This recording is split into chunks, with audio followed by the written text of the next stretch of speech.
like we've got a pretty good grouping. There is a quorum. Mm.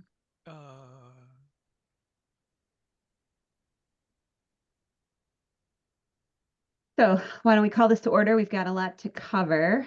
It is 11:01 and we have a new face on screen. So let's do real brief introductions. Just I'll call on to be expedited. Just say your name and organization or town, your affiliation. So I am Lindsay with Missisquoi River Basin Association. Nora. I'm Nora Brown. I'm the Eco AmeriCorps NRPC. Kent. Hi, hi again, Heidi. Kent Henderson, prisoner in Lake Champlain. Heidi, you're up. I guess you can't get away from me, Kent. I'm Heidi Britch-Valenta, and I am with the Village of Swanton and serving as a representative for the NRPC. Ted. Hi there, Ted Stedell, Orleans County Conservation District. Cliff. Cliff Jenkins, Water Project Manager at NRPC. Mel. Mel Offerdew. I use she, her pronouns, and I'm with the Franklin County NRCD. Beth. I'm Beth Torpy. I'm the Water Quality Planner for Northeastern Vermont Development Association. Lauren. Lauren Weston. So sorry, eating lunch. I'm starving all of a sudden. I manage the Franklin County NRCD. I use she, her pronouns. Dan. Library now because our internet's been out for days.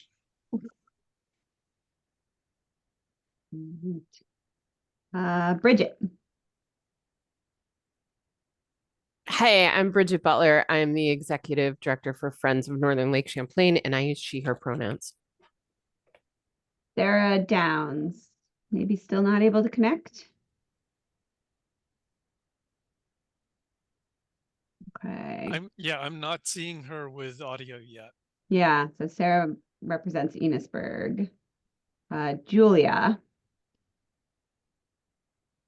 Hi, I'm Julia Crocker. I use she, her pronouns, and I'm the coordinator for the Franklin Watershed Committee. And Jim.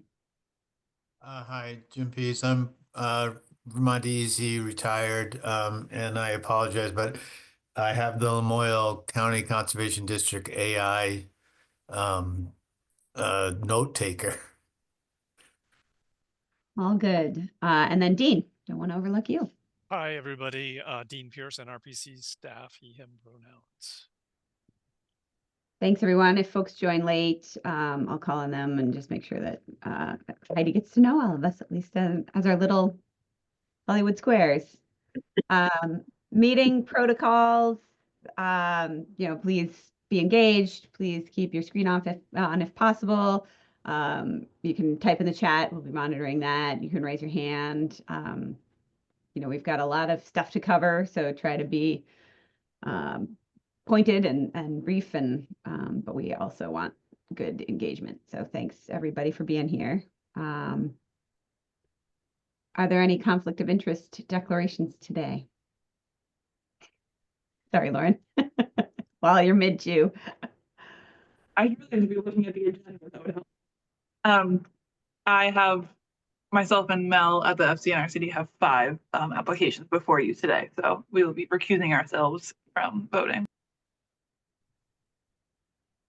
Great, thanks for that. Anyone else have a conflict they want to declare today? I should put it on the record. I'm not familiar with the conflict of interest policy very well yet, but I am a neighboring property to the dam removal in Enosburg. Great, thanks, Heidi.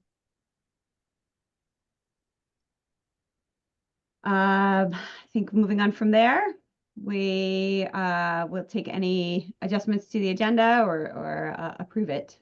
So folks got a chance to look at that. Thanks, Nora, for sending out the packet.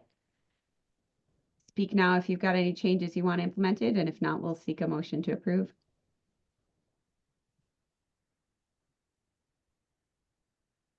I move to approve the agenda as written. I second. Thanks, Lauren. Thanks, Ted. All in favor? If you're a voting member, you can raise your hand virtually or physically. I'm seeing Kent, myself, Ted, Lauren, Beth. That's us. Okay. Agenda approved. And similarly, I hope you got a chance to look over the minutes from our last meeting. Thank you again, Nora. Oh, I got an approval from Dan as well. Navigating without internet. So seek an approval on that unless folks have comments or corrections they feel they need to voice. Seek a motion for approval on the minutes. Motion to approve. Thank you, Beth. Is there a second? I've got Ted seconding. Yes, Okay. second. We have a motion and a second. All in favor of approving the minutes from our last meeting, please show of hands. I've got Kent, Lindsay, Ted, Lauren, Beth, Dan. Great. Thank you, everybody. Lindsay, I also wanted to shout out Nora. The minutes were great. They were, yeah. Caught a lot of the good stuff that was discussed. Thank you. Public comment. Anyone have comment on items not related to items not on the agenda?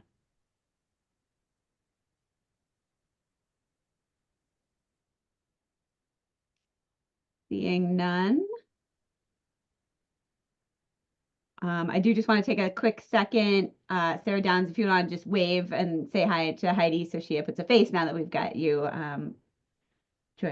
officially joined. Thanks.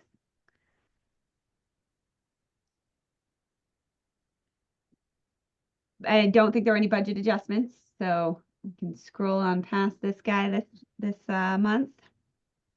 And then we'll move on to the seating of a new representative. Turn it over to Dean. Thank you, Lindsay. This will not take too long, but as people maybe remember, back in November, Barry Lemke retired from the NRPC. He had been the NRPC's representative, one of the two to the Basin Council since its inception. When he left, there was a vacancy created, and that vacancy, I'm very happy to announce, has been filled with the appointment of Heidi, who introduced herself earlier. So there's really nothing more to do.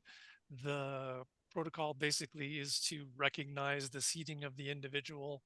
And I do have the documentation from Catherine Dimitruk that Heidi does stand as one of the two representatives for the Regional Planning Commission sector. So again, welcome. Thank you. I see some familiar faces.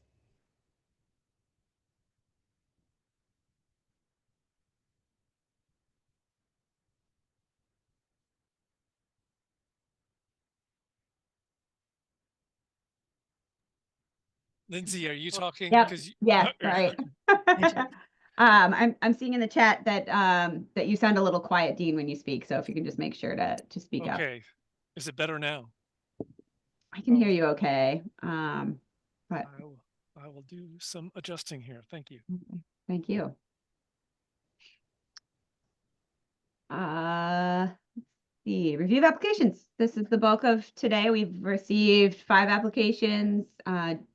Nora's packet included the summary and links to the actual applications. They're all from Lauren. Thanks for carrying us this round, Lauren, and Mel.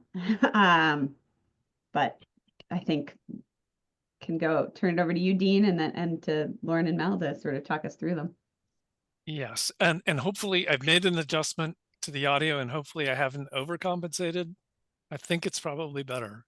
Sounds good to me. Okay, excellent. Thank you. Yeah, so I'm happy to repeat again that the council received 5 applications in response to this funding round. They all came from the Franklin County Natural Resources Conservation District. One of the applications is for the project development phase, which gets viewed a little bit differently than applications for design or implementation. The total funding request is over $750,000. The phosphorus reduction is approximately 77 kilograms, which is pretty substantial, but there's quite a range. And as we will discuss a little bit later, for one of the applications, there is a total for the project, and then there would be a different number should the project be funded with the support of the Basin Council and the QUISP, because we would most likely have to prorate. We would have to split the phosphorus reduction depending on the source of the funding. In the packets, there were some tables. I won't dwell on them too much, but basically, this is a tabular representation of the numbers for each tabular representation of the applications with some of the numbers that you can see: the phosphorus reduction, proposed cost for this stage, the size of the request, what the cost effectiveness works out to be. There is a different approach, like I said, for the application for project development funding. The Basin Council, as you folks know by now, except maybe for some of the newcomers, you will need to take action on a application for it to be resolved. And I've got some sample language that might help you a little bit later. It was easy to write this because I didn't have to change or leave a blank for the conservation district, since they are the applicant for all of them. But identifying the project and the amount and the type of activity may be helpful. There are some things that I will say just quickly before Lauren gets into describing her projects, is that there are some things that we haven't discussed in a meeting that are going to come up more and more as more projects get approved. And I think I flagged this for Lauren already, but things like operations and maintenance costs are sometimes included in applications. We are supportive of O&M related costs. That's usually in the form of monitoring in the short term as part of the application for implementation, the funding of implementation. But if we include too much O&M or monitoring in approving a project, it keeps the project open. So long story short is that monitoring over a medium and long term should be considered part of the O&M support that the Basin Council and the QUISP are able to provide. And as I've said in previous meetings, if the Basin Council is approving a project, we are recognizing that it is the Basin Council also approving reasonable costs for operations and maintenance support that is available. And then another thing I just wanted to mention is that we've in the past really only had a somewhat soft threshold for phosphorus reduction. Like, when is it too much? When is it too many dollars per kilogram? We've talked in terms of like levels of comfort and degrees of comfort, 2 times to 3 times the $15,000. Anyway, I just wanted to give people a heads up that this is something that will become a little bit more formal. And then the last thing is that I may come back with a bit more details on the actual recommendations, but you've seen those in the packet. I think I'll stop there and let Lauren take over at this point. And I think it may be easiest if you do them in the order they were in the agenda, unless there's some strong reason to do otherwise. But like I said, I will stop, Lauren, and make it possible for you to share momentarily. Wonderful. Hi, everybody. Thanks for your consideration of these applications today. I will indeed go in the order that they are in the packet, and Mel will jump in with some of the projects that she's been leading intermittently. So we'll start with the riparian buffer planting and riparian restoration along Giddings Brook. Excuse me. Oh, And when I reloaded things, they changed. Okay, one moment, please. So you don't have to see me scrolling aggressively.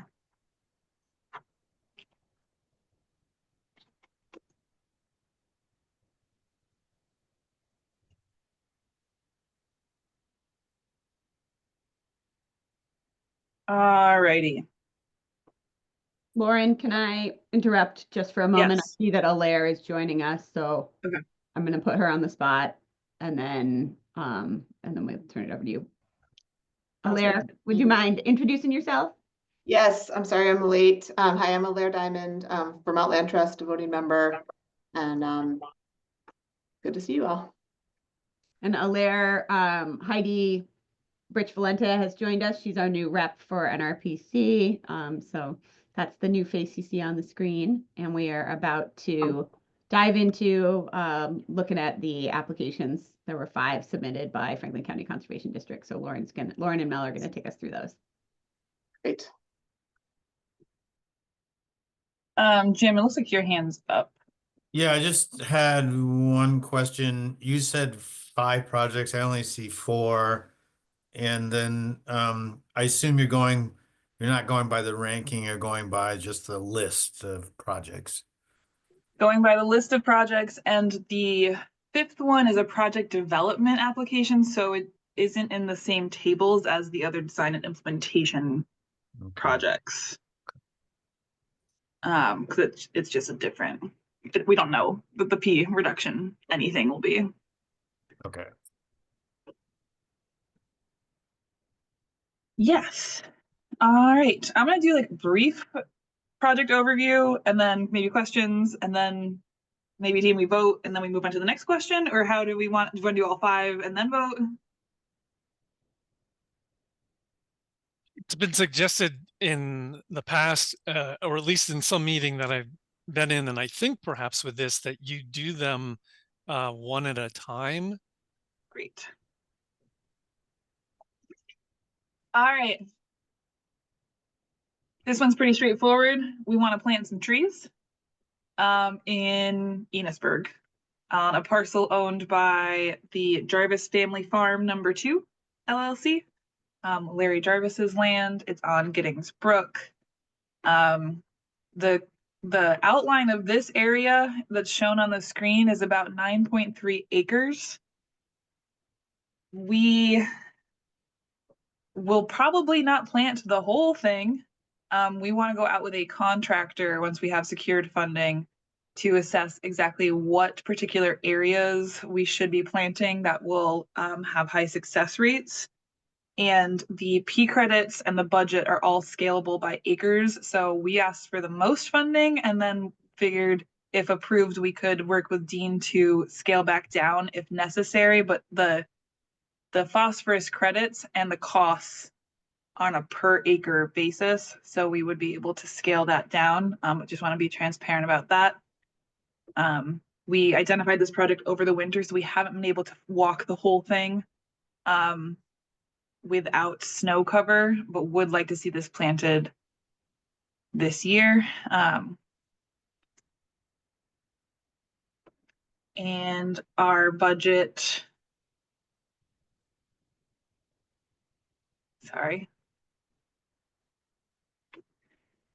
we're asking for about $67,000+ and I'll stop sharing. Jim. Sorry, I forgot to lower it, but I did have a question. I just was curious on your plant material. It says $8 per stem average, but then when you go to lower down, it says $6 per stem. So I'm just assuming you're just averaging, or I'm not sure why the difference between 6 and 8. Yes, so the $8 per stem is for the actual plant material, and then the cost of labor to plant is $6 per stem. Okay, sorry. Yeah, no, not a problem at all.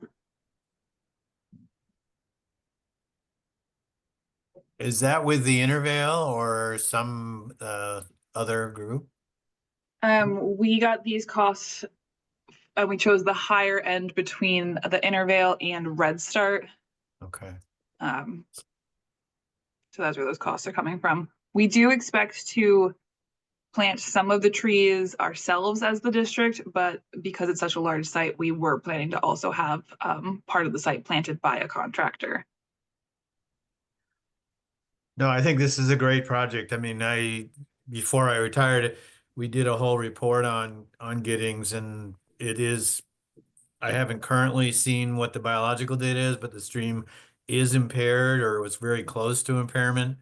And we did try at one point to look at stormwater controls for Enosburg, and we just never got anywhere. So I'm really glad this is happening. Thanks, Jim. Lair. This looks great. It's fun to think about like that whole stream system and thinking about wood addition potentially happening there too at some point. So planting could be like a cool first step in that, just as a fun idea. But I was just curious if is that a conserved farm? I don't believe this parcel is part of any of the conserved farm. I could double check that, but I don't believe so.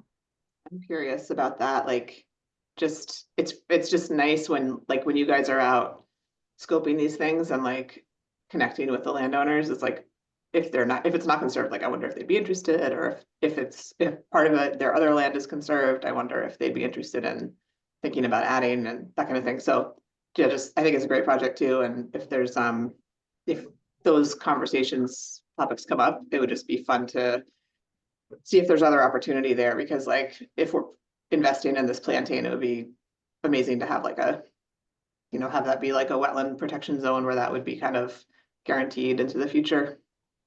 Definitely. Yeah. Excuse me, Ted.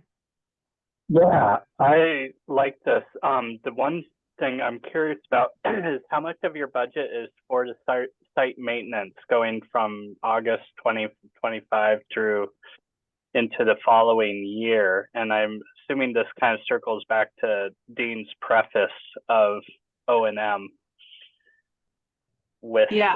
in regards to this, but how much of your budget is dedicated to this?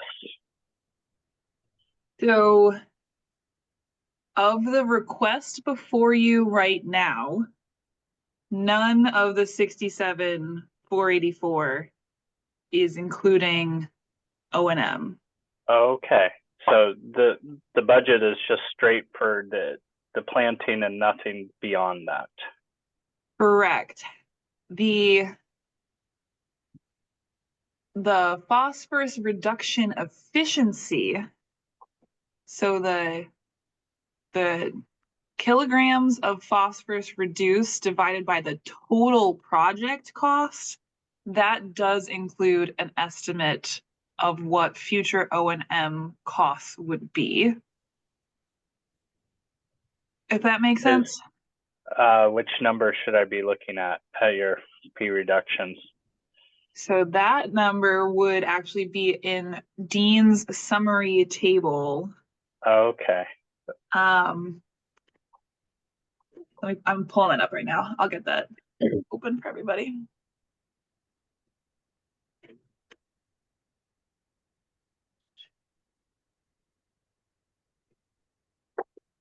So here's the request on the table, and here is the estimated total project costs, including the amount of money we've already spent for project development and O&M for the future. And that gets you to this gross cost per kilogram annual P reduction using that estimated total cost kind of thing. Okay. How are you funding those follow-up visits? We are hoping to put it through as an O&M request through the quiz to see how that goes. However, I will say FCNRCD has been fortunate for the past couple of years to have a agreement with Lake Champlain Basin program for us to go do stewardship at all of our sites. Lucky. This is a huge planting, so we would hope to get additional funds in the future for O&M for this. Yeah, 10 acres, nothing to scoff at. No, not at all. It'll take a couple days every couple months for a few Yeah. years to support the survivalship at this site. One follow-up question regarding the site. Is it old fallow fields, or what's the terrain like? Yeah. What a great question, Ted. It's a little bit of a tricky site. There is some reed canary grass. We aren't taking any existing agricultural land out of production. The existing buffer is just really kind of grassy and matted and isn't supporting woody material.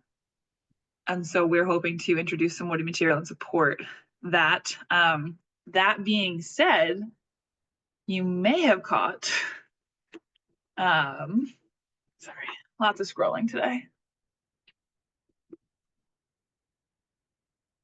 For the phosphorus numbers, what we were instructed to do is use the FFI tool to get the Okay, I caught part of that. You froze. Oh, sorry. For the phosphorus reduction, we were instructed to use the FFI tool to get the stream connectivity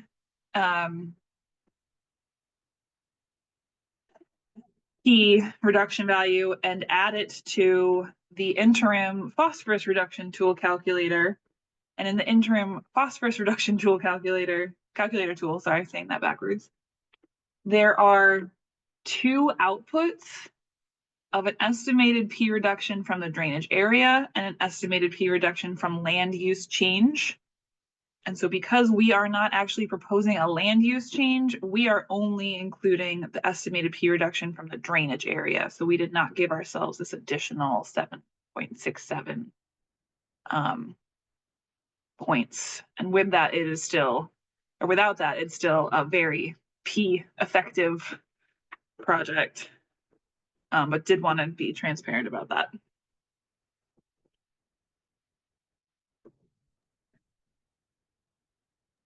Thanks, Lauren. Thanks, Ted. Yeah, Dean. Yeah, and if I can follow up on that, Lauren, since this is, I think, the first project where there's been the consultation with the Agency of Ag, involvement of a regulated farm, and them finding that this is allowable natural resource project. So maybe you could just talk a little bit about that. Yeah. Yes. So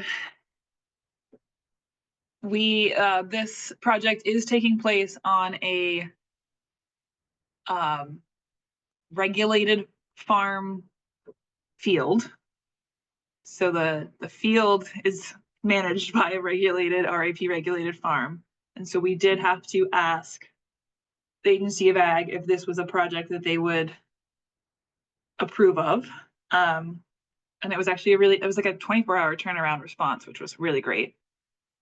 Because we are not taking any land out of production, I think it went a little bit smoother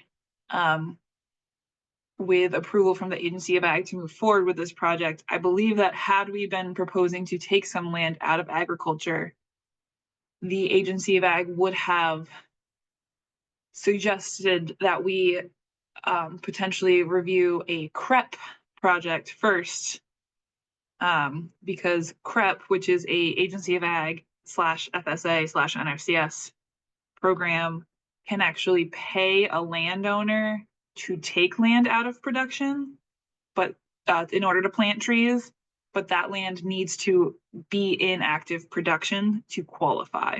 And so the planting area we're doing for this project is not currently in active production. It's the word I'm looking for there. So that's a little bit of the background on that. Yeah, Jim. Ooh, maybe not. Lauren, I'm just curious, I assume that the abutting land is dairy, is it grazing land? And is it, or corn? And if it's grazing land, is there any way to keep the cows from eating the trees? It is hayland, not pasture, or hayland and or cornland. I believe it's in a rotation.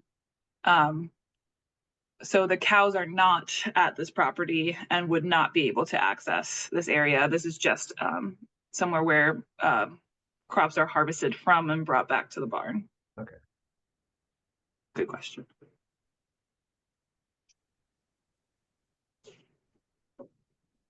I guess too, one other thing that is fun about this project is when we did go to the site, there are power lines above this area, and we did check in with the Enosburg Village Power and Light, I think is what they're called, to confirm that a tree planting would not be an issue here, and they concurred.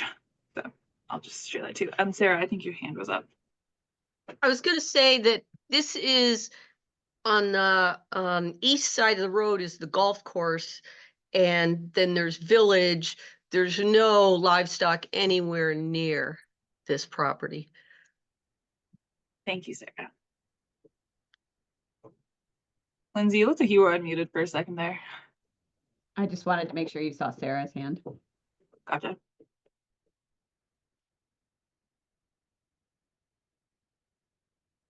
Awesome.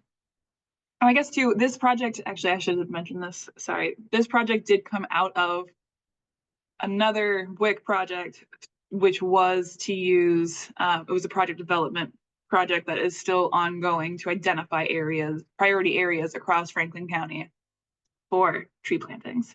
So your money was put to good use so far. It actually developed some projects.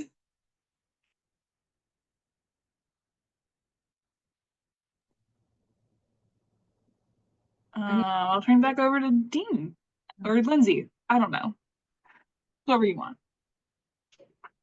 I was going to say, if there aren't any other questions, I think we can move on to making a vote or seeking a motion, I guess. I motion to vote on this project. Second. Okay. So we have a motion to put this to the floor. I'm going to first ask for recusals. I recuse. So recusal. All in favor of approving this project, please make yourselves known. I've got Kent, Dan, Lindsay, Heidi, Ted, Sarah, and Alaire. All right. That carries it. Dean, do you want to speak or? Yeah, there was one thing I wanted to say, and I don't know if it was something that I misheard with Lauren or there's a better misunderstanding, but I wanted to indicate that the dollars per kilogram that's in the table doesn't reflect a O&M charge. It might seem that way, Lauren, but it's not. If I've done it correctly, it reflects a prorated portion of that earlier project that you talked about, plus this one. So that's why the number isn't what you also propose for O&M. It's only capital. I just wanted to make it clear. It's maybe a minor detail, but I just wanted to make it clear. That's not what is. We do ask for an estimate of the O&M costs because at some point it becomes potentially a factor, but the cost effectiveness at this point is really just, it's the capital, it's planning and implementation, but we are not spilling over into the O&M yet. Okay, I apologize for that. I thought that was part of what we had. I thought that's how we calculated it in the application, but if that's not how you calculated it, that's good to know. That's not how the table produced it. The table that's in the packet is as I explained it. At least that's the intention. Cool. Thanks for that clarification, Dean. I was. So I guess Dean, just on that then, in our application, where you got the 76,524 number for total project costs, all phases, we did include our O&M costs in that number.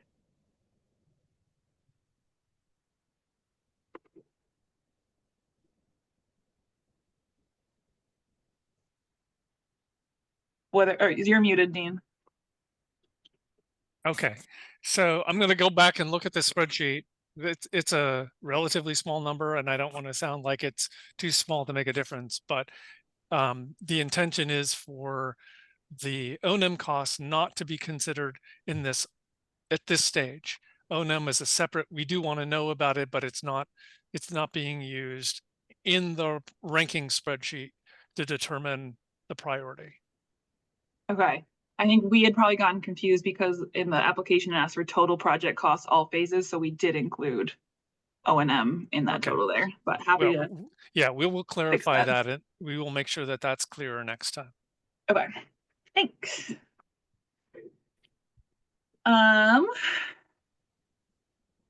The next project we're going to present is the Reduce Erosion at Blackwoods Association Southern Common Lot.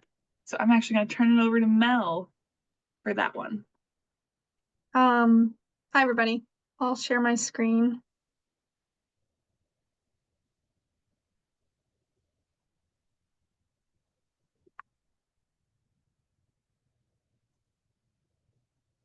Can everyone see the full screen presentation? Yes. Okay, great. So this application is for a shoreline bioengineering 100% design at Lake Carmi. And it is located on a common parcel owned by the Blackwoods Association on Blackwoods Road.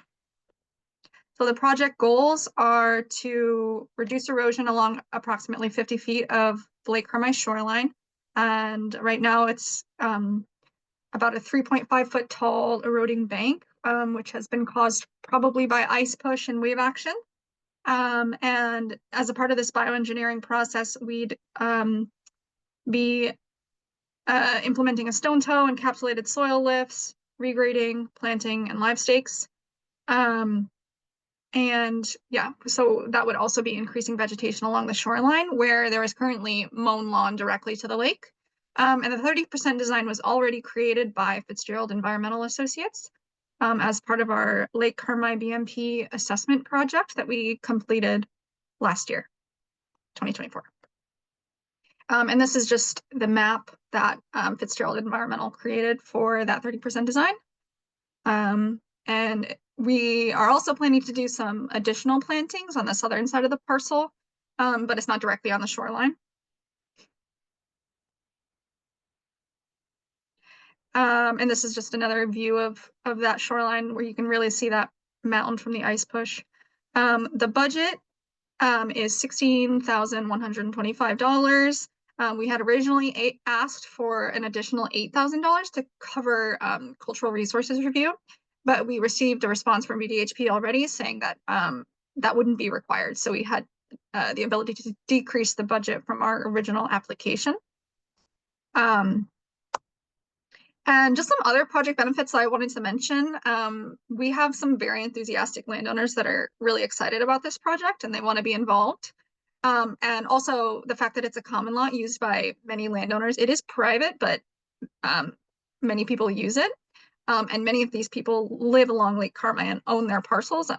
In Lake Carmi, a lot of the shoreline parcels are rented, but these folks actually live at the lake year round usually. And so I think this is a great opportunity to increase public awareness of shoreline bioengineering and maybe could result in some additional projects in the future. So that's all I have to share.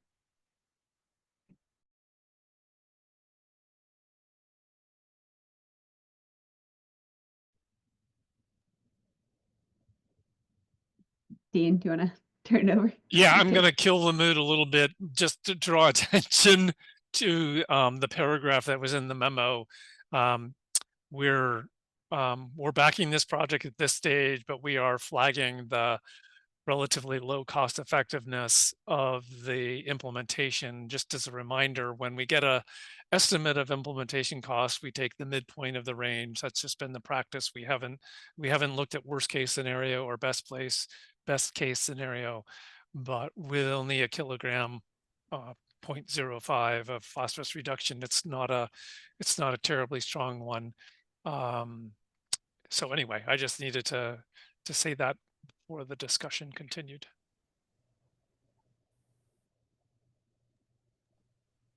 Ted, and then Kent. Yeah, I was just gonna comment that that's gonna be the case with almost all shoreline work, is that phosphorus cost efficiency is always in a league of its own, like in, you know, urban stormwater realm.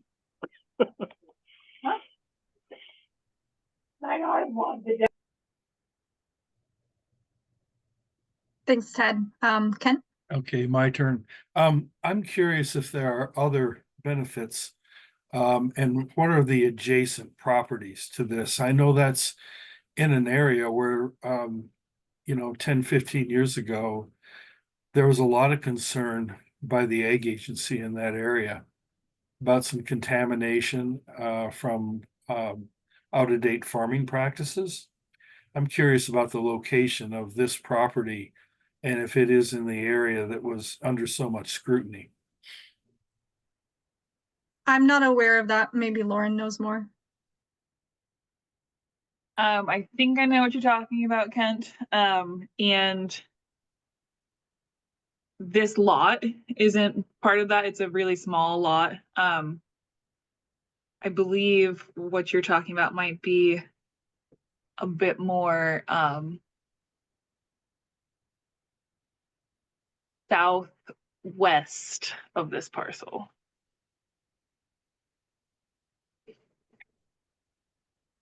Well, I mean, for that reason, and in that vicinity, I know that there's been a lot of finger pointing that has gone on in that vicinity. And I think that when we look at co-benefits and what we can demonstrate to landowners and support, I think that this project might rate extra merit just because of its location in the community and how it could really fit into an educational effort. Thanks, Kent. Hilaire? Yeah, I am like, this sounds like it has some really interesting benefits, especially like kind of just what Kent was just saying, and the community and interest, and clearly like you look at that site, it could use some work. My question is just like, do we need a final design to move forward and like do good work here? I'm always just kind of like, there are these structures of like preliminary, final implementation. Sometimes you don't need to like go through all of that and have the extra money spent. I mean, it's like if Fitzgerald, like their Fitzgerald's plan at the beginning seemed like it had some things that you could just like almost just like do, like go forward and do. And so I just wonder about that in terms of having a higher P impact, obviously doing like implementing the work versus investing in a design, and just curious about that as regards to this particular project. And then maybe also in general, like, are there places where we have initial design and we can just say, we can move forward and like do the work. And then it would just be a better use of resources all around.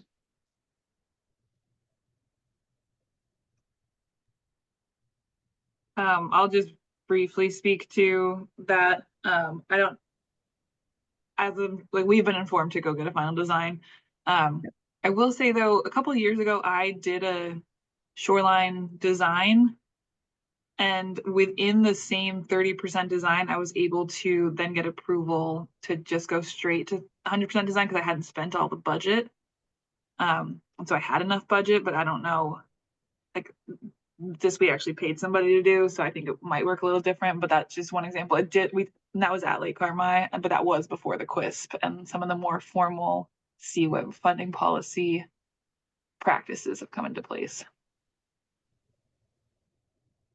Yeah, thanks for that, Lauren. I just, some of us were at this barrier removal workshop that happened in Burlington back in December, and just like I was at a presentation with Roy Schiff where he was talking even around dam removals. There's some dam removals that are simple enough that you can just do preliminary and then go straight to final, or You know, in some cases with other kinds of projects, you could do preliminary and that basically is the final, you know, just do some quick, you know, due diligence with regulators and then just kind of hire somebody who can almost do like a design build kind of situation. And I think just like it's all really worth, there's good reasoning for like the project phases that DEC has laid out, but I think there's also really good reason to like just ask ourselves, do we need this? And is that resulting in like, number one, you know, Mel's project, it's like if the final design doesn't have a big phosphorus impact, I get that. It's just like you're just doing final design for something that doesn't necessarily need final design. It's definitely not going to have a huge phosphorus impact, but like doing the project would have a way bigger impact.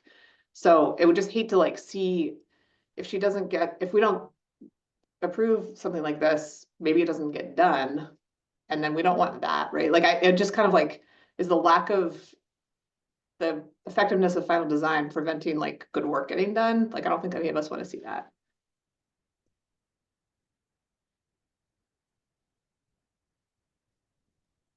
Thanks, Alaire. I see, sorry, I think I remember your name being Heidi, but I just see HB Yeah. Valenta, so.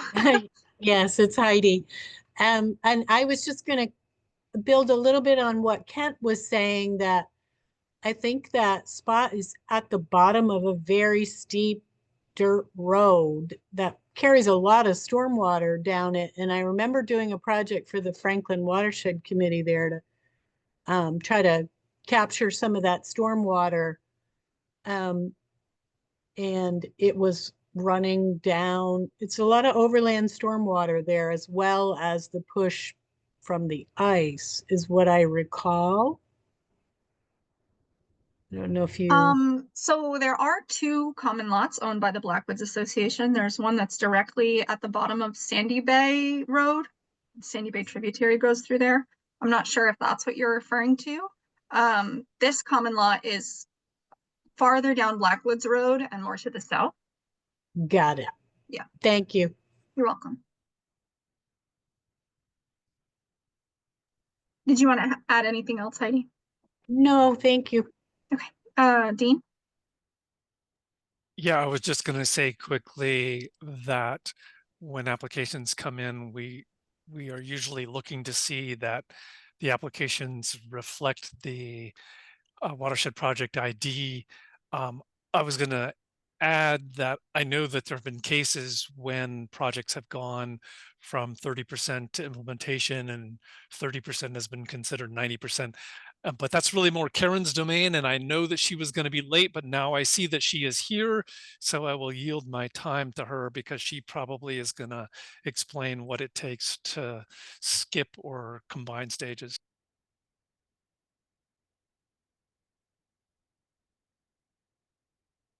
Oh, Karen, you're muted. Yeah.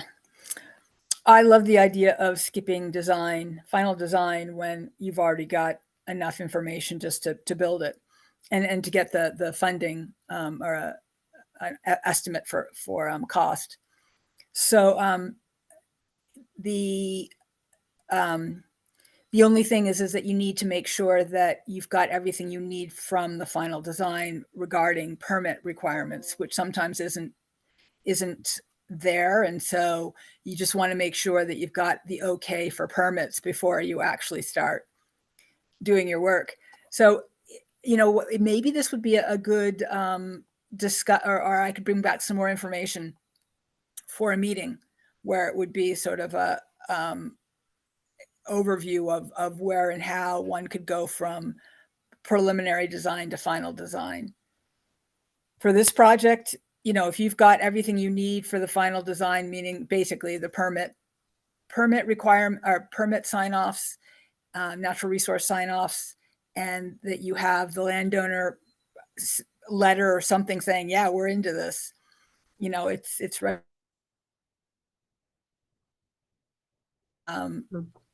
Yeah, then you may not need final design.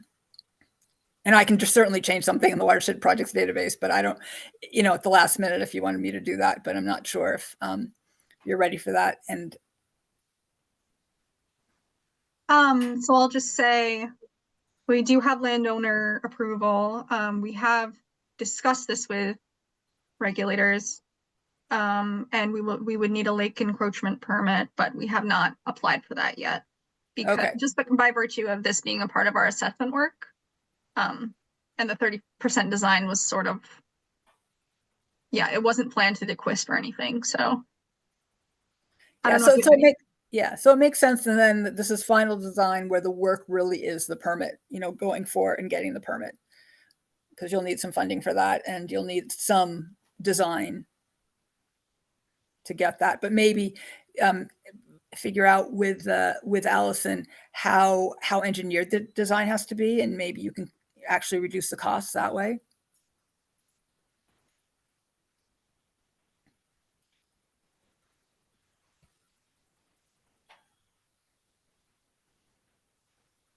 Yes, Alaire? Yeah, I mean, just like zooming out from this particular project, Karen, that's great. And I think that you and your role are like the person that can kind of help shape that, because I think it's cool that you're willing to just like, it's not like a project has to move through every phase in the watershed project database, right? To like be eligible for implementation. Like, I know I've had projects where it's like we get funding for 30% design, but with Fitzgerald as well. But then they're like, this is more like 60%. And so they're just able to like say that that's 60%. And then the permit, I like almost feel like you could, Mel, you could almost just come and say, we have final design, and maybe like little bits of time that you need for permitting is can you do that through the project development funding? Is that an eligible thing to do? Because then maybe it's like, that's a little bit of a like work that you still could get funded and then apply for it. Anyway, not to like go away from the specific project, but I'm always just curious, like, how do we like break down well-intentioned barriers that are in our way to like doing the work? Yeah, I think, the question will be, when do you get the permitters okay, or natural resource staff okay? And to what degree do you actually need the permit in hand, or do you need the application completed and the permitter saying, yeah, basically this looks like it's going to be a go. And then implementation can happen. Or often sometimes with implementation, if you're pretty sure that the permitter isn't going to require any changes, you're really sure that's not going to happen, and they're okay with it, so the costs are going to stay the same, then you could, and sometimes, and I don't know if we can do it with the formula grants, but in the contract, the first step is, all right, you have the permit in hand, and you can't do any more work or get any more money except if the permit is in hand.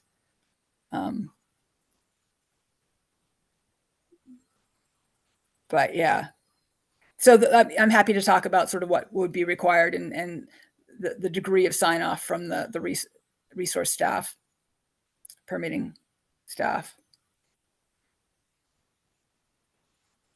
Just to address Alaire's comment about the project development funds, I'm not sure if you were referring to the ones we've applied for today, but those funds are very specific to flood resilience projects in Montgomery. And I don't believe we have any additional project development funds for Franklin currently.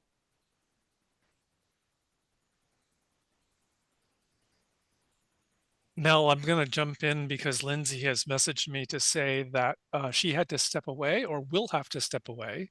And Kent, I was going to ask you if in your vice chair role, you would like to hold the gavel momentarily.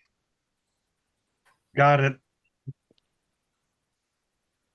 Smooth as silk.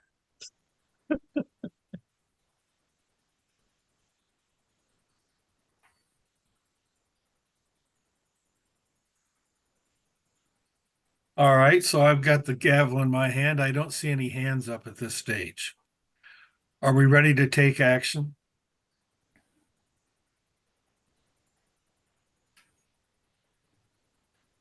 I guess I just want to clarify, Dean, you were saying that this does not meet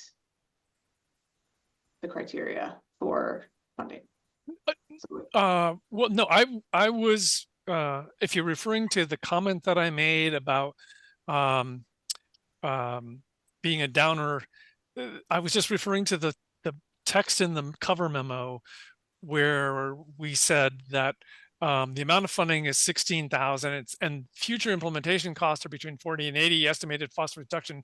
So although the request is relatively modest, the cost effectiveness through implementation is not attractive. So we strongly advise the project sponsor to anticipate the need for significant funding from non-reporting entities at implementation. So we included in the recommendation to fund at the requested levels. So we're saying, yeah, we don't object to the Basin Council approving the 16,000 now. If that's what you're referring to, I hope that clarified it. And then the second thing is that we look at what the project watershed project database says, and this is in the watershed project database as a final design project. And I think this is where what Karen was referring to, where she could go in and change it to implementation. But that sets up a different lens, I guess, through which we would look at this, and the cost of the project would also, is the district looking for 16,000 still, and it knows that it's going to go someplace else for the remaining amount, or is it going to change its request? I haven't heard them say that they're going to change the request. And like I said, it all boils down to if the request is as was made after the updated number came in, we're fine with it, but we just are saying other sources for implementation should be brought to the table. That's what we're saying. Thanks sorry. for that clarification, Dean. That actually helped me understand this a little bit better. I was just going to say, as far as changing the project, I will defer to Lauren. I guess I'd like to keep the project budget as is right now, but it sounds like there's support for us to maybe once we have maybe sit down just us first with the lakes and ponds regulators and see what they want and in order to get the permits, and then we can, based on that conversation, scope the request for proposals for this final design stage, get the permits, and then come back for implementation later, I think is the path forward I'm hearing. Ed. Yeah, that's exactly what I was thinking, Lauren, is like really the heavy lift here is the permitting, SHPO, getting archaeology out there, and the final design's going to be pretty easy for Fitzgerald to throw together, but the heavy lift is all in the permitting at this stage. Sorry, I just wanted to clarify. Oh, I just wanted to clarify. I was going to say the same thing, Mel. Yeah, SHPO has let us know that an archaeological review will not be necessary. So that could change things. That makes it streamlined. The first one they said no to for us. Okay, since I've got the gavel and I know we've got a lot more work to do, are we ready to take action? Somebody want to make a motion? I move we vote. Second. Okay, I don't know who spoke first. Ted was second. Who spoke before Ted? Sarah. Alaire. Okay, so do I have a motion from Alaire to move this project forward and a second from Ted? Is there any further discussion? Can I just clarify that it is as requested? The amount. Alaire, would you respond to Dean's question? Yeah, vote on the proposal as requested. As proposed. Okay, does everybody understand? In that case, I'll call to a vote. All in favor, raise your hand. And I'm looking at the top. I've got Heidi, Ted, Sarah, Alaire, Lindsay's back, and Beth, and I think I can vote. I vote in favor. Any opposed? Seeing no opposition, and that Lauren has already abstained, the motion passes. Congratulations, Mel and Lauren. Go get it. I see that Lindsay is back, and I'm happy to hand the gavel back to Lindsay. Thank you, Kent. Happily, that was a quickly resolved neighbor issue, but thank you for stepping in. And Lauren, if you want to take away talking about Trout Brook Reservoir dam removal. Thanks, and thanks everybody. Alrighty. What an adventure the last couple weeks have been. That'll become relevant pretty soon here. All right. We are requesting, honestly, a lot of money. I'm requesting almost $690,000 for this dam removal from the QUISP. For implementation, our cost estimate is about $800,000. This non-DEC funding as part of total project costs, I'm just going to be very transparent. That was Lake Champlain Basin Program bipartisan infrastructure law money that is now entirely frozen. So I don't know if that will come back online or not. However, I do have $180,000 from the WOV block grant for dam removal.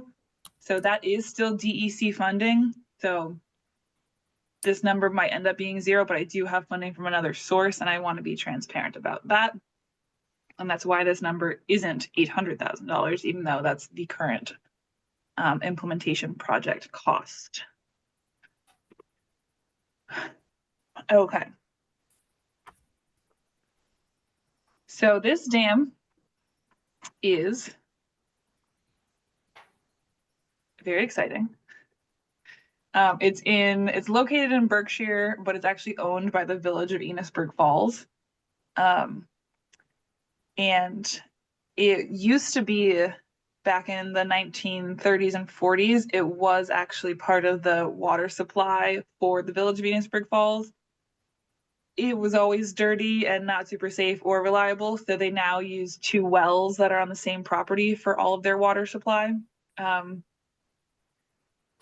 which does make this dam removal a little bit more complicated because those wells and the well houses are reasonably within the location of the dam.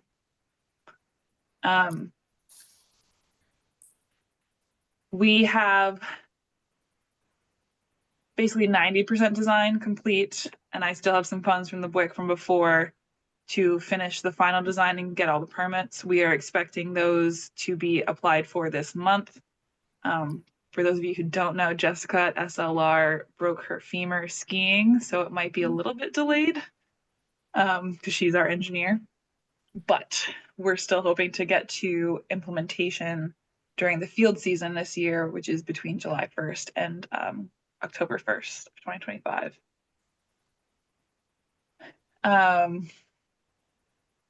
The sediment from the dam removal, which is usually the very expensive part of dam removals, is actually all going to be staying on the same property. It is just going to be moved up into this upland area. So dug out of here and moved over here. If you can see my cursor, I know it's lots of gray lines, so I apologize. But that will hopefully help reduce costs as much as possible. We have not gotten actual contractor proposal or quotes yet, so this $800,000 is based on the opinion of probable cost from the engineer, not from any actual contractors. We have been in regular communication with the regulators about this project for the past 2 years. They know it's coming. They've seen several rounds of design. Everyone thinks that it will continue to move forward. We do get to get a source water protection permit because it's close to their water intake wells, so that's fun. And a new one to learn, honestly, so it's a little exciting. And the phosphorus reduction credits were calculated using the FFI tool by SLR. So a lot of faith in those. And I'll stop there. and answer any questions.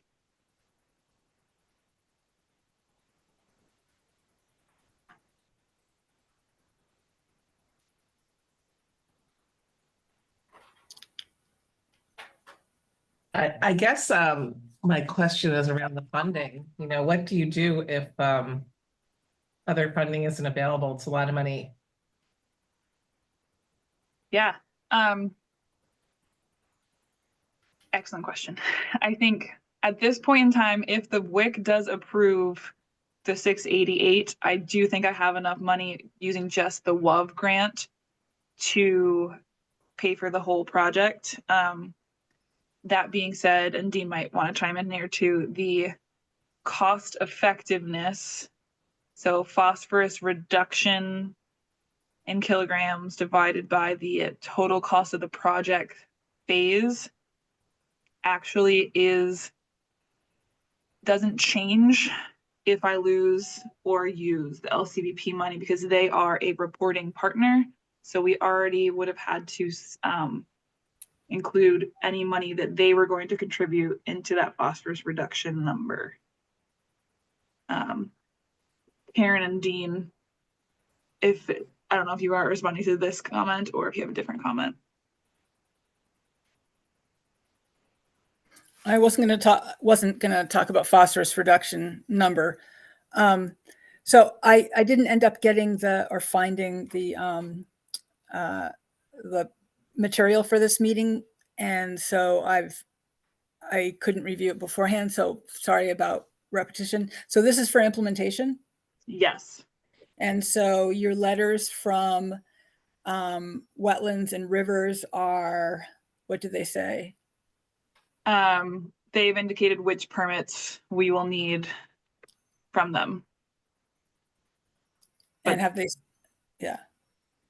They haven't put up any red flags. So I do need from them, I mean, I don't know if I probably gave you the water project ID already for it. Yep. But like I said before, I mean, I usually sort of assume that everything's okay. And so it may be that I got the okay from them in when I did the ID. But that's the only thing I would be worried about, is to make sure that they have some letter saying, yeah, we support this project. You know, yes, the design is fine. We don't expect there's going to be much change or any change. Yes, and those are included in the packet. Okay. Thanks, Karen. Great. Dean.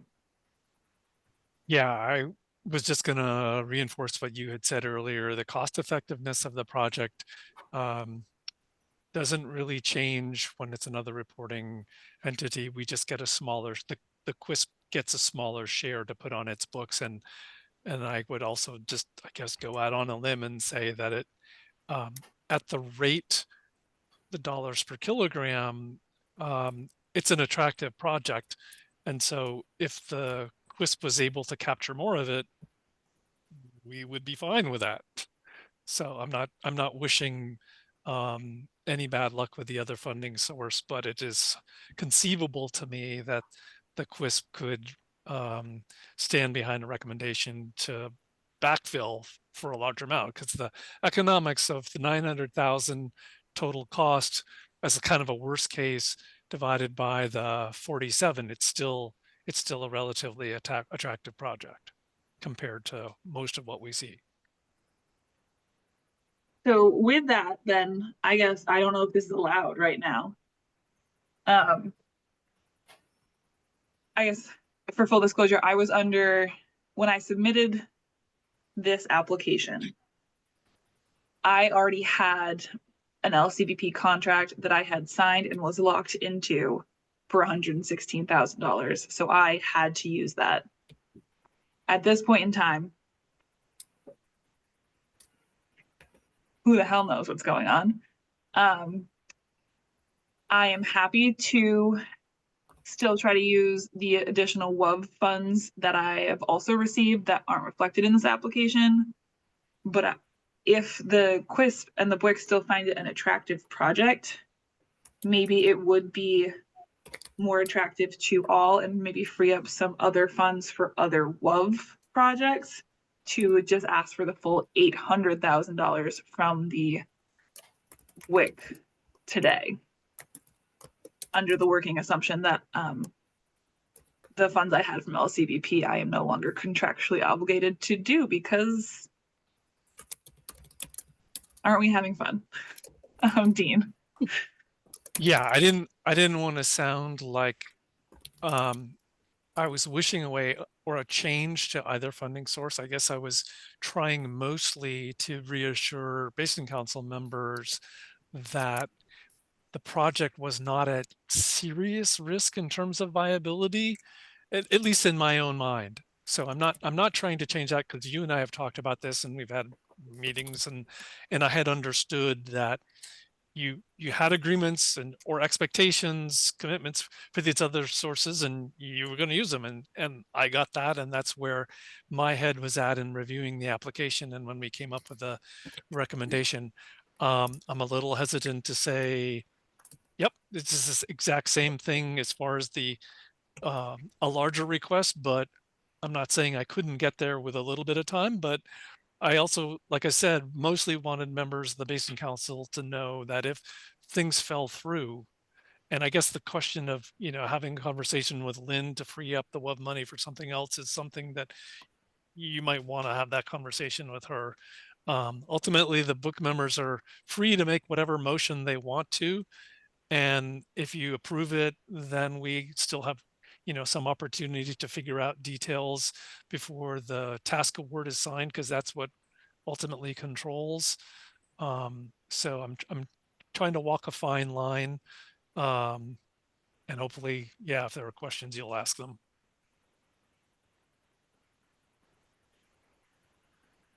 Great, Beth. You guys probably know the answer to this, but of the QUISP money, how much of that is federal? I mean, is there a chance that some of the QUISP money will be disappearing?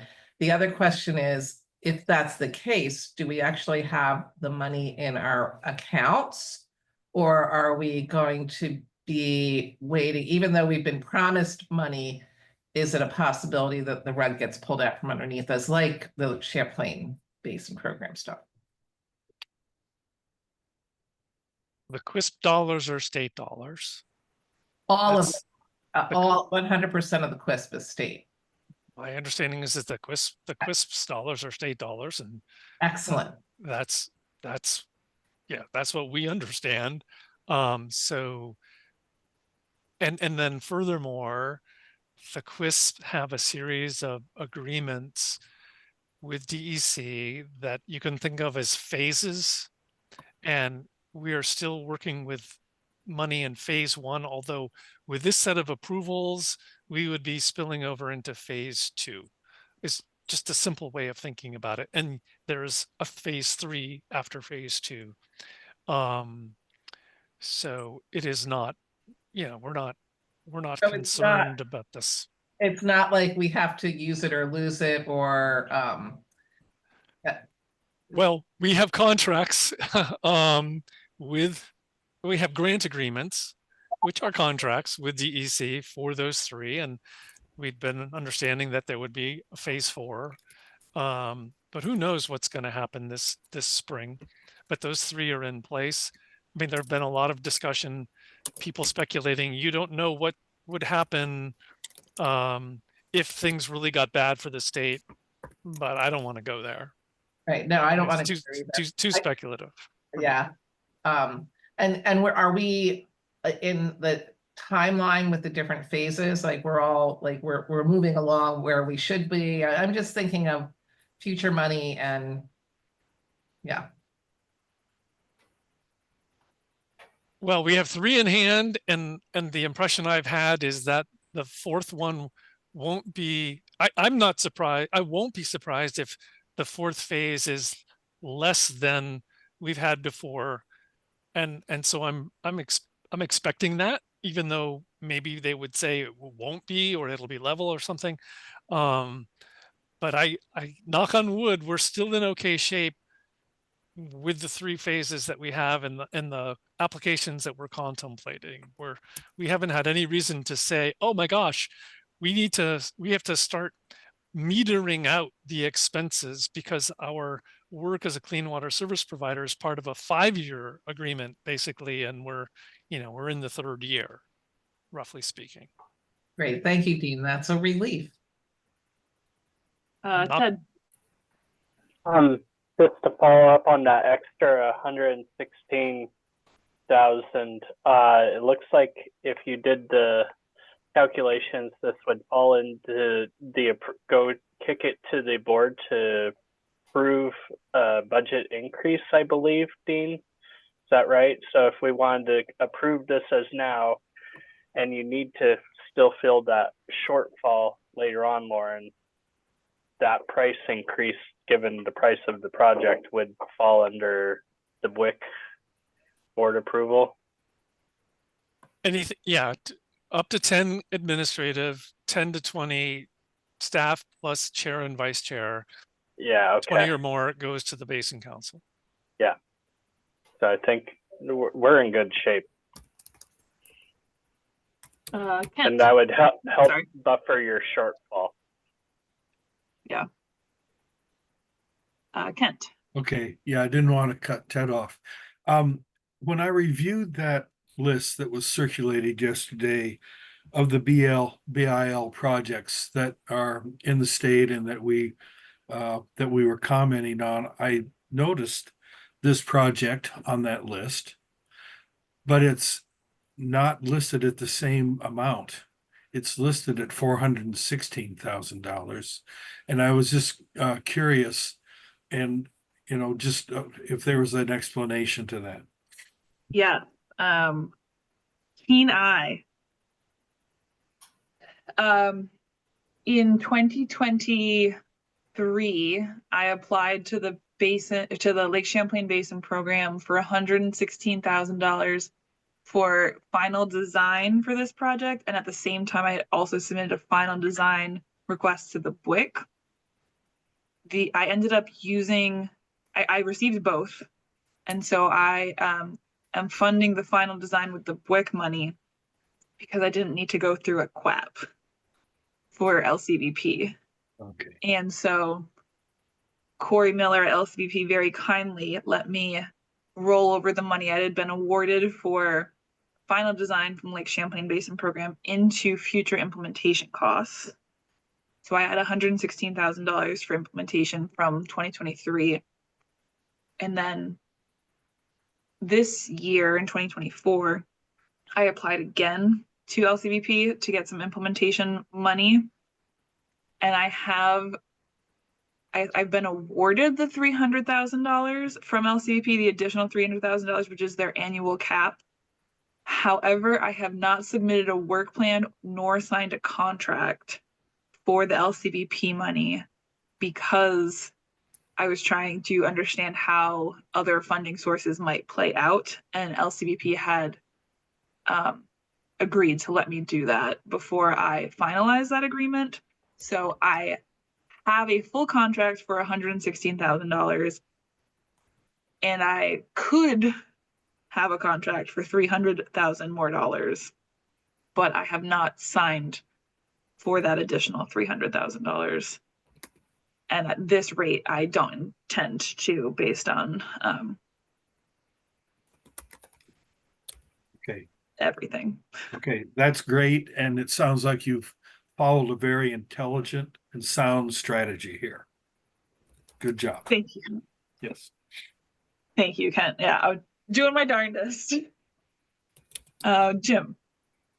Yeah, I agree with Lauren. It sounds like a good strategy. I was just curious, Dean, what is the total available funds from the QUISP right now? I mean, what can you entertain grants and award up to?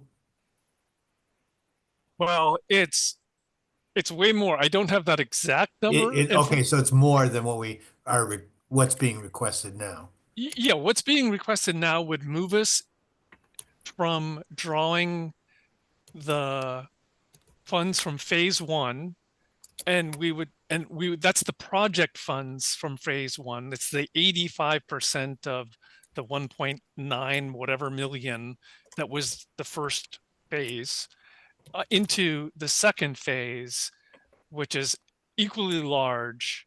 And then, like I said, Right. there's a third phase. So Right. I don't have the exact number, No, but no, it's okay. It it's just seems like it wouldn't make sense to, um, to access the funds. I mean, I don't remember all the details on the matching requirements, but I mean, Lauren seems to be looking at her options, and it just seems like the available funding is through the Water Quality Council now, and that's probably where she is best to go. And also it meets your need of expending those funds so you're in line for the next round. Um,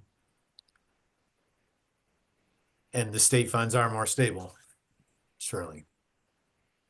yeah, we want to move towards reaching the target, and this is a project that has good credits associated with it. As far as spending the money, we want to spend the money as long as it's spent cost effectively. But I would also say that, in some places, DEC's using the funds invested as a strong indicator of, of progress being made. They talk about the lag between the dollars going out and the numbers on the credit side showing up, but they do emphasize the expenditures, the investments in some of their reporting. Right. Well, even if you go and use, I mean, she has an estimated total cost of 900,000. I assume that's all phases, preliminary, final, and construction. It still sounds like it's it's still under 20,000 per acre or per pound kilogram. So, or sorry, per pound per kilogram. It's still under 20,000 per kilogram. So that's a pretty good return. I mean, that's less than 10,000 a pound. That seems like it's good. Yeah, and that's a big part of the reason why we're recommending approval of the request. Okay. Beth. Is there a downside of you continuing to apply for the Champlain Basin funds? I mean, I know that it looks like the sky is falling right now. But if the sky gets patched back up, might you lose that opportunity for that additional 300,000? And there might be a lot more work you have to do to access those funds. I'm just asking, I'm not trying to be a pain. I'm just trying to figure this out.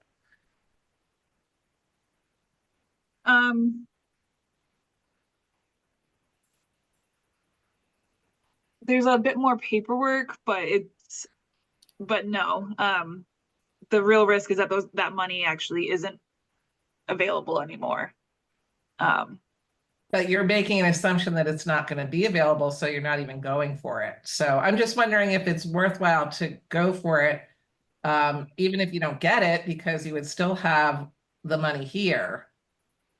Does that make any sense?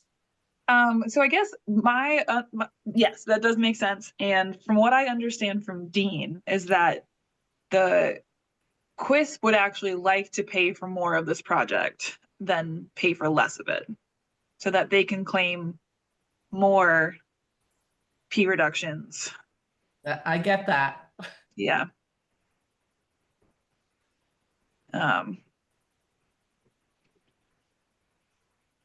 so I guess I see kind of two options here of leaving my request as is, but then a larger picture question, and Dean kind of spoke to it, of if it makes sense at this stage or future stage to ask for the full 800,000 to be able to even release the WUV funds that I have back into a pool of folks who are probably also being affected by LCVP, but maybe don't have a high P reduction number to get other QUISP funds. I don't know if anybody wants to speak to that. Jim, I don't know if your hand is still up or new up, and then let's see. Sorry. No worries. I definitely don't want to step on good conversation, but I am keeping an eye on the time, and not stopping any conversation or continued discussion, there will be opportunity for this, but I would be prepared to make a motion that the BWIC, as it's gathered now, fully fund the project at 800,000. I would like to second that motion. Sarah. Legally, you as the chair can't make the motion though. Thank you. Thank you, Sarah. So someone else needs to make it because we're dealing with a lot of money. I will make the motion to approve this project at the full 800,000. All right, we have a motion. Sarah, are you seconding? So we have a motion from Ted. Sarah is seconding. Any abstentions? I don't know if I should abstain as a adjoining landowner. I don't see why. Yeah, I definitely abstain. Yeah, so we have an abstention from Lauren. Heidi, the conflict of interest policy does not address abutting landowners, so I don't think you need to abstain unless Dean wants to weigh in from the perspective of the QUISP. I think it starts with the question, do you think you can be fair? If you think you can be fair, then I don't think that there's anything that would prevent you from voting. Well, the policy is aimed at WIC members being part of the application, and that isn't the situation here. But just more broadly, thinking in terms of conflict of interest, do you think you can be fair, or what's your own personal philosophy? How conservative you want to be? There would be, I think, it's likely there would be enough votes otherwise. I think I can be fair, although those pictures were very attractive. I didn't know that was there. So why don't I just abstain? Okay, so we've got a motion on the floor. We've got an abstention from Lauren, an abstention from Heidi. All in favor of fully funding the project at $800,000, taking advantage of the bird in the hand, please indicate. So I've got Kent, Lindsay, Sarah, Alaire, Beth, Ted. That carries the motion. Woohoo! Thanks, everybody. Thanks for your hard work over the last couple of years getting this project through, Lauren. Yeah, super exciting. Really excited to hear about how it builds out. Yeah, as supposed to. On to the next riparian buffer planting, Lauren. Yes. This one should actually go pretty quick.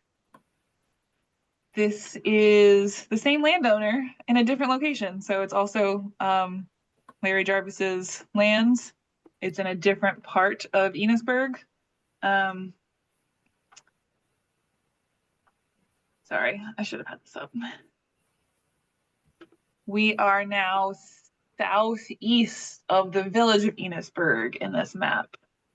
So there's the Missisquoi right there, and there's a little tributary here. Similarly, we are not taking any land out of active agriculture. We are just planting in an area that could use some woody materials. We did the phosphorus calculations the same way, where we did not account for land use change. And this is about 2 acres. And so it's a much smaller project that we intend to plant this year, probably just internal to FCNRCD.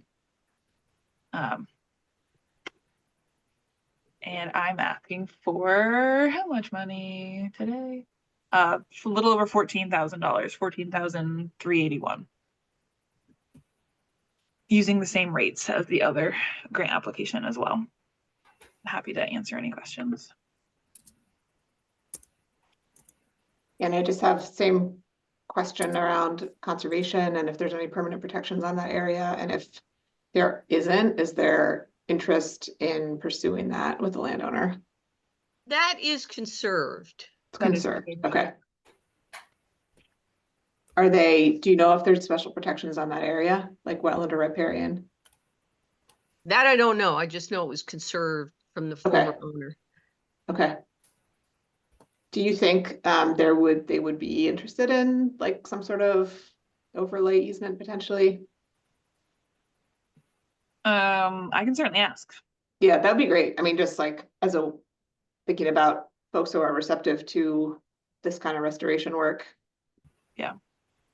Just looking at the additive pieces of it. Ted did have his hand up. Oh, put it down. Yeah, I was just gonna say, does this satisfy all the same questions we had on the first one? And I think it does. It does. Yeah, we went through Agency of Ag, had to approve this one as well. Same steps. Same thing. We just did it as 2 different projects because they're on 2 different tribs, and that made the WPD IDs easier.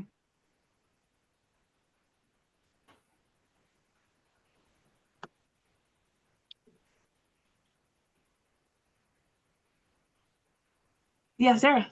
I move that we approve the $14,381 for planting here. Great. Second. Sarah, there's a second from Ted. All in favor, please indicate. Oh, sorry. Any abstentions? I abstain. An abstention from Lauren. Okay, all in favor? I've got Kent, Lindsay, Heidi, Sarah, Alaire, Dan, Ted, Beth. So carried. Thanks, All the everybody. planting. And then the last one, I'm going to turn it back over to Mel for. Hi again. I'll share my screen.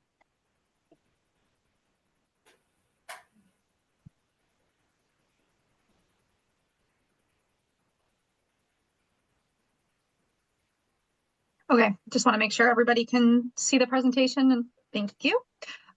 So this is, we requested funds for project development specifically in Montgomery, because we recently completed a flood resilience study with SLR. And this is just one of the maps that SLR provided, which demonstrates flood velocity, red being extremely rapid. And we are going to focus on Trout River, Black Falls Brook. Oh, it says Brook, excuse me. Black Falls Brook, Westhill Brook. So the previous flood study included flood modeling, which SLR completed, and also extensive outreach with Montgomery residents through public meetings to prioritize those potential alternatives and get their perspectives on where they think solutions should be implemented. And this was done because of the particular vulnerability that Montgomery has had in the past to extreme flooding impacts. And so out of this, oh, sorry, here's a medium flood model. I just thought people might want to see the results of that project. So out of this, we prioritized quite a few projects in that Trout River study area. And we came up with a list of 8 to pursue further project development for, to determine project feasibility, do landowner outreach, and potentially pursue additional funding for design and implementation in the future. And these projects vary. They include floodplain restoration and reconnection, bridge replacements, and overflow capacity. And we'd also like to use this funding to communicate with the relevant regulators and other stakeholders. And this is just a map pointing out the project locations. So you can see, I hear someone's dog, I think. And the budget is $14,471. And this is just a picture of one of the floods in Montgomery. That's all I have.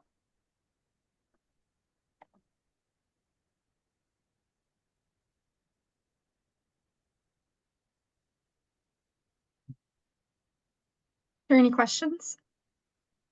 Mel, I had one. If no one else had, I tuned into the meeting the other night in Montgomery, and I know that you got positive motions from the select board to go after funds to do 2 projects that were that came out of your study that SLR just completed for you. I'm just wondering, I haven't seen that study or read it, but with the ones that are advancing already, was it a study that was structured where as part of the work, they were going to develop things to 30%, and then these are those that never got that level of attention, or is it something else? I just was looking for a little bit more clarification about that. Now that can happen. The money that we had previously for this study led to the development of 5 concept designs of the prioritized, I believe, 16 original priority projects. We did create 5 concept designs. The ones that were approved to move forward at the select board meeting in Montgomery on Monday night were for projects on a town-owned parcel, so they are the landowner. What we want to do with this project development is for some of the projects we have concept designs for, and some of the ones that we don't yet have concept designs for, is to do direct landowner outreach to the folks on those parcels. So some of the projects we got concept designs for, we did not actually yet have landowner interest known, if that answers your question. Yes, it does. But just can you remind me who funded the SLR project? The flood resilience study was funded by flood resilient community funds through Vermont Emergency Management, which originate as FEMA funds. Thanks. Yes. And I will just say, Lindsay and Ellen for MRBA have offered to give us some connections to folks that they might know in that area too. So we deeply appreciate that. It's in partnership with you guys on this project.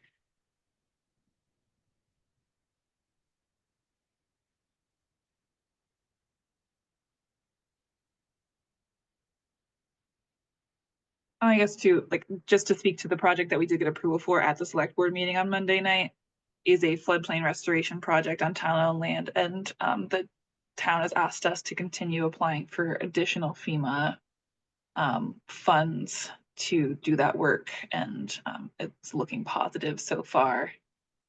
But again, our engineer was just Luizos on that, so we're gonna give her a little bit of time to continue healing that broken femur.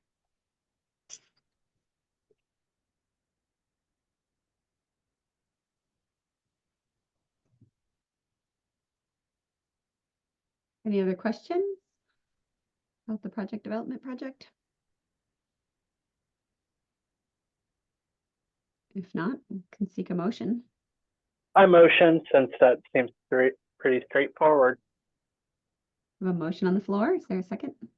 Second. Okay, so Ted motioned, Alaire seconded. Any abstentions? I abstained. Lauren abstains. All in favor of approving the $14,381 for this project development? I've got Kent, Lindsay, Heidi, Sarah, Alaire. All right. I think that's everybody. Ted, sorry, did I call your name? All right. Motion passes. Oh, and Beth, sorry. We have approval, and Dan. Great, everybody. All in. Congrats. Thanks, everybody.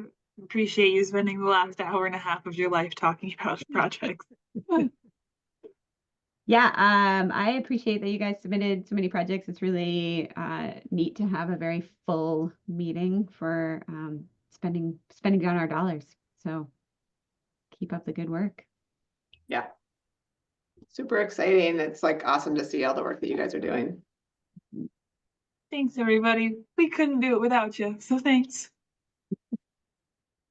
Dean and Nora, we have 21 minutes left. I don't know what that says for your training. I don't know what time frame you were thinking, Nora, for giving us that O&M sort of training opportunity.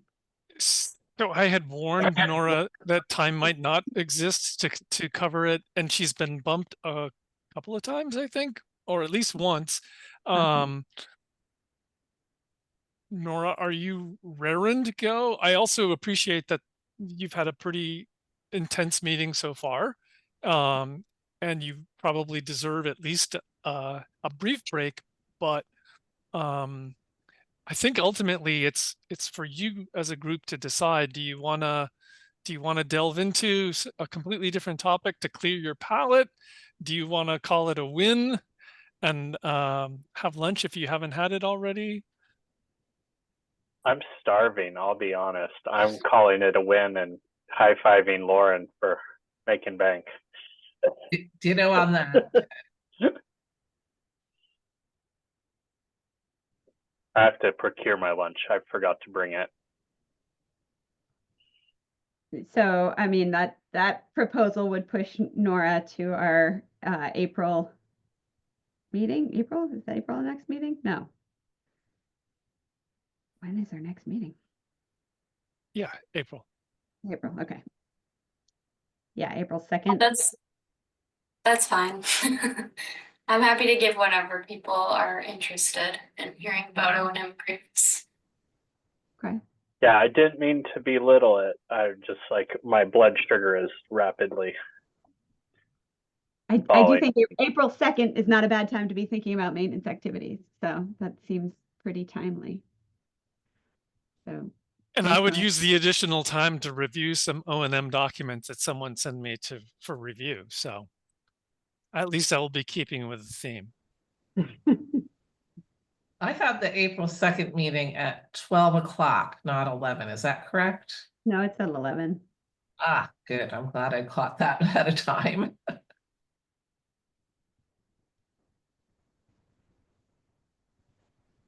All right.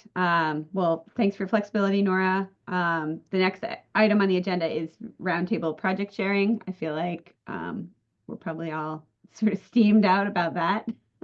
It is a great placeholder, and I enjoyed the overviews we had during the last meeting, but perhaps we can skate through that.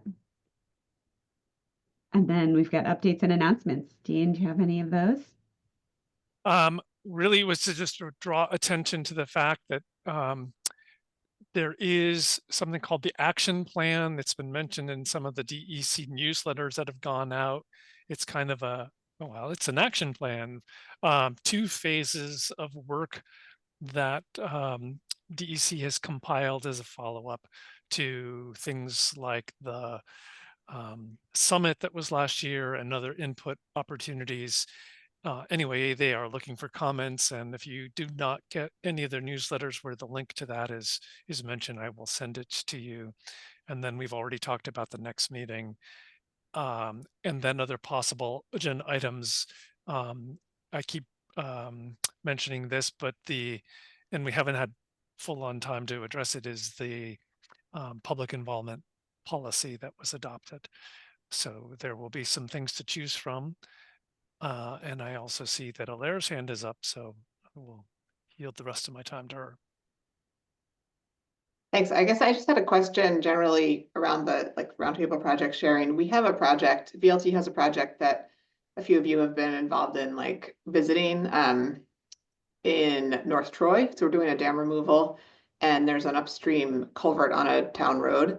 And that was something that, like, I know Lindsay Ellen was thinking that she would be kind of moving that forward. I wanted to just check in though around the QUISP's like stance on culvert road crossing projects. I know we had like an early decision that we weren't going to be contributing to those or part of those. And I am just wondering if any of that thinking has changed or where we are at this point. I'll jump in quick. Well, Ted was the proponent of at least some of those, so maybe Ted wants to offer his perspective. Actually, great question, Alaire, because in conversations with Ben Copans and then the QUISP here in the Memphremagog, the phosphorus calculator is changing a little bit on the culvert removal. And since you could almost lump this in with the dam removal, as a kind of a side piece. What that is that you're going to be looking at, the only thing that's really changing is going to be the percentage of bank full width that it's being credited for, I believe. Dean might correct me if I'm wrong on some of this, but if you had multiple barriers and you're just replacing one of those, you wouldn't get credit. But if you were replacing 2 out of the 3, you would get credit for those 2 out of 3. If you're removing 3 of them, that's even more credit for the phosphorus. So it is kind of opening the door for culverts to be replaced through QUISP, as long as it's got some associated other passage barriers being removed at the same time. Or if it's a standalone, is it really undersized?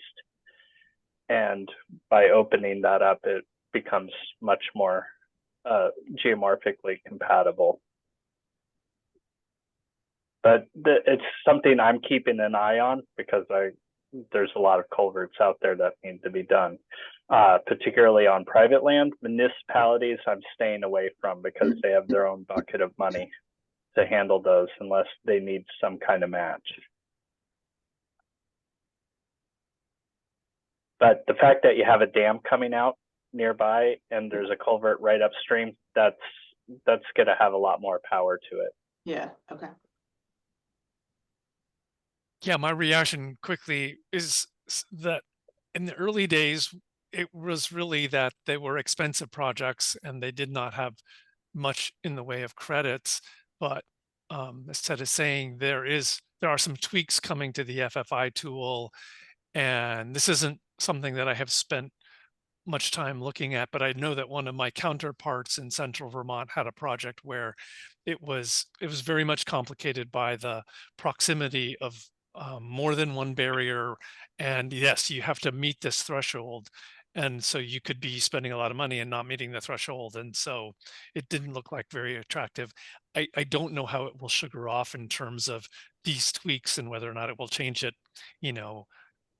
by 5% or 50% in terms of like what the FFI tool says the credits would be, but I think it is moving in the right direction. I just don't know if it's going to be a lot. And then in the specific case that you're talking about, yeah, if Ted thinks that the dam is going to come into play, I believe Ted.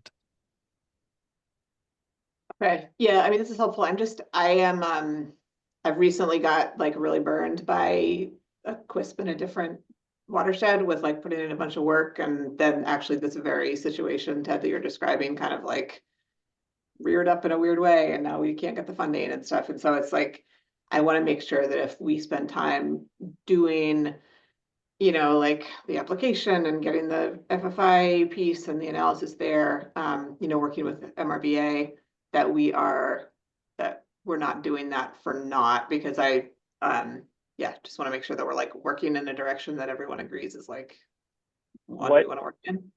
Is so the quick question, Alaire, is that culvert private land culvert? Is it? This one is on a town road. Yeah, it is on a town road. Okay. Yeah, so it's a town road. So that's just where I kind of was like, it's a dirt road. It's clearly a problematic culvert. I know the town wants to replace it.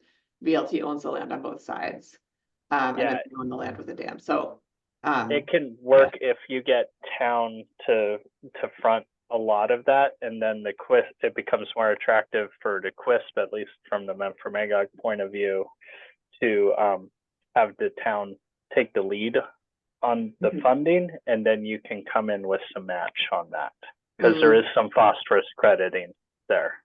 Okay. I might reach back out to you, and I'm just trying to think like moving forward. We have funding right now for the dam piece, but not for the culvert for design. So wanting to like reach back out to Ellen and maybe you and Dean as well, and just try to like move those steps forward. I'd get the town to pony up. Yeah, for sure. If they really wanted to move forward. Yeah, I think they will. Thank you.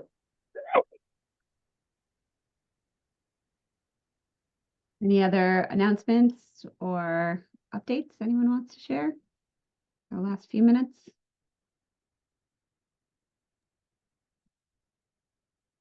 Okay. Any concluding thoughts, Dean? Thank you all for a record-setting day. Lots of dollars out. Karen, you're muted. I was going to add one thought that you can hear that so we've been talking about forest road projects and getting to the point where we could probably start talking with you all to at least identify areas where you might want to start applying for project development funds. And then also to talk about how you might want to coordinate too on it, because obviously you'll want to be looking at a lot of different areas. And so we'll talk about it at the Basin 7 regional meeting tomorrow. But I do want to talk about it with the larger group as well. And so if we want to have this as a topic at the next BOEC meeting, I could certainly bring in a lot more information about how we might start standing up those project development projects. That'd be great, Karen. I'd love to do that. Or we can also have another meeting where I would do a work. We could start the other ideas to have a work group that you could all be supported with tactile basin support grant funds, or those who can get those. And that it would just be how are we going to find projects, in this area, maybe 6 and 7 together.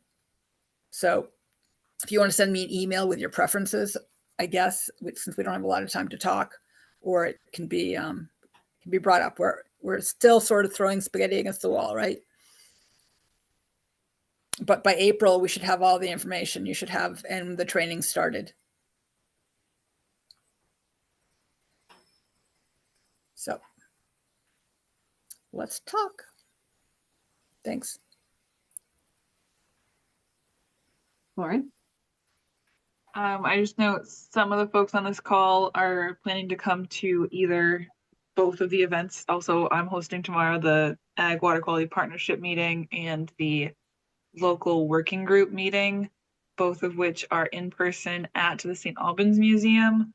There are Zoom links for both meetings now too, if for some reason the weather does what it says it's going to do, which it never does anyway. So I'm kind of like, I have food for 50 people, so please come if you're able. And I'm looking forward to catching the recording of the meeting that Karen's hosting tomorrow. Sorry, everything always happens on the same day and at the worst possible weather day, because that's just how things go. But if anybody needs any of those Zoom links or anything, just shoot me an email.